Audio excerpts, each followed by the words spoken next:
This is Tech Infinity and I am Akash. Let's get started.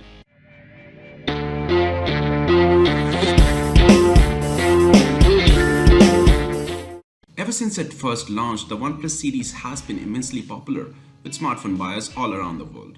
The OnePlus One offered flagship level specifications at the sub 20,000 rupees mark or the $300 mark. Well, that changed gradually because OnePlus has started to inch towards the $600 market. So, let's have a look at the OnePlus 7 and what kind of features this will be offering. The OnePlus 7 leak hints at a fully bezel-less design which will be having a slide out or a pop-up front camera, similar to the one we have seen on the Vivo Nex or the Xiaomi Mi Mix 3. Moving on, this device will be featuring the Snapdragon 855 chipset as has been seen with previous smartphone iterations for the OnePlus devices. The 5G device will be at least $200 to $300 more expensive than the OnePlus, that is the standard edition. Now moving on, the OnePlus 7 will come in storage variants of 6GB of RAM, 128GB of internal storage or 8GB of RAM and 256GB of internal storage.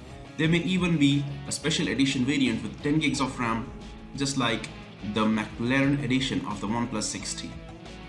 So what do you think about this device? The software on the phone will be the typical Oxygen OS, which is a great Android user interface to use because it brings the best of both worlds. It does seem like it's stock Android, so it's fast and clean, but on the other hand, it has a lot of features that are only available on custom ROMs.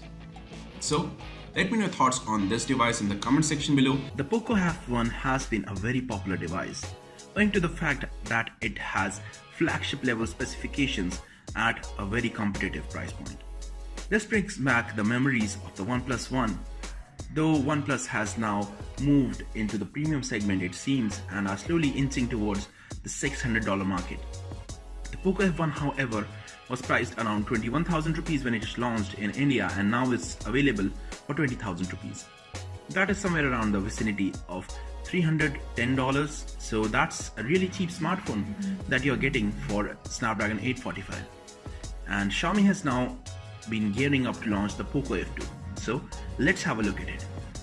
The Poco F2 will be having a Snapdragon 845 system on chip, which is a little surprising because I expected that they will be sporting the Snapdragon 855 in the Poco F2 variant. But since this will be priced somewhere around $350 or less, I think Snapdragon 845 in 2019 would still survive. It will be running on Android 9.0 Pie out of the box. Other specifications are bound to remain same, like 6GB of base RAM variant going up to 8GB of RAM, along with storage options of 128GB, 64GB and 256GB. The 256GB obviously will be a special edition phone as has been seen with Xiaomi's previous smartphones. And I expect that with the Poco F2, the differences will be a smaller notch and a better display. Because the Poco F1 had several issues about the display going on, about touch issues, screen bleeding issues, and this notch on the Poco F1 was just mammoth. And other areas that are expected to improve is the camera. Even though the camera was pretty good on the previous smartphone, they will probably be improving the camera and that would be used to justify a higher price for this smartphone. And they will probably be moving to a glass or metal construction to give the smartphone a more premium look. Realme series of smartphones has been pretty popular in India, owing to the fact that it has great specifications at a very competitive price. People looking to buy a budget smartphone do consider buying a Realme device. So let's have a look at its upcoming device, the Realme A1. The Realme A1 is supposed to be priced between the Realme C1 and the Realme U1. So I would expect that this device will be priced somewhere around the 8 to the 10,000 rupees segment.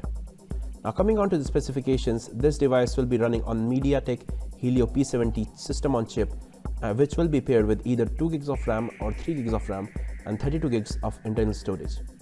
As for the camera specification, it is expected to have a 13 megapixel plus 2 megapixel dual rear camera setup with LED flash. It will also be having an 8 megapixel selfie camera. It will be running on the Android version 8.1 with the usual Realme skin on top. This device will be having a mammoth 4200 mAh battery, And owing to the fact that it has mid-range specifications, I would expect that this device would easily have battery life ranging from 1.5 to 2 days on a single charge.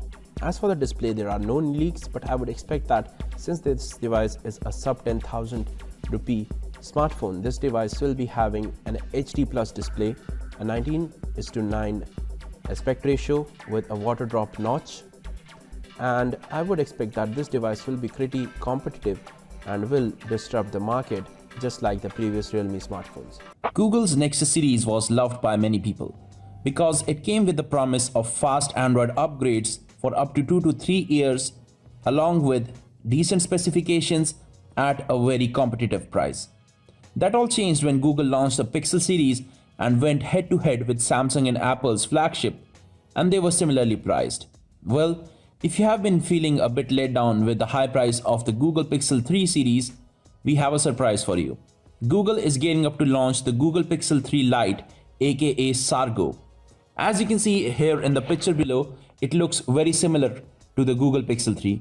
And if you are having trouble thinking which one is which, the left one is the Google Pixel 3 Lite, and it has a 5.56 diagonal display, and it has an aspect ratio of 18.5:9.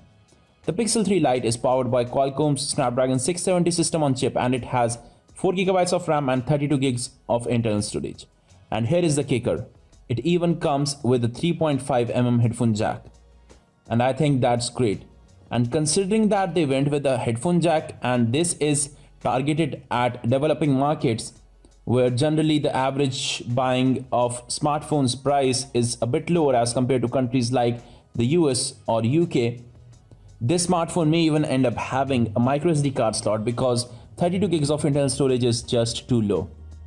This smartphone also packs a 2915 mAh battery, which is exactly the same capacity as the Pixel 3. The Lite is also expected to employ the same 12 megapixel rear camera as its higher price sibling, which means it would instantly become the mid-ranger with the best main camera. On the front, you'll get a single 8 megapixel unit for selfies. So that is not the similar setup to the Pixel 3 and the Pixel 3 XL, which have dual selfie shooters. But they had to cut corners somewhere, didn't they? And I expect that this device will be having an AMOLED display, because LCD would probably not be a good idea, because Google has been using AMOLED displays in their smartphones for quite some time now, and they will continue to move in that direction, in my opinion. So what do you think about this device? Do you like it? Do you hate it? Will you be getting one? I think notch haters will probably be happy with this device. This is a smartphone for people who do not want to spend $800 to $1,000 on a smartphone, but still get the latest and the greatest Android upgrades really fast. So that's it for this video. If you liked it, click on the like button and also subscribe to my channel for more such videos. Thank you for watching. Have a nice day.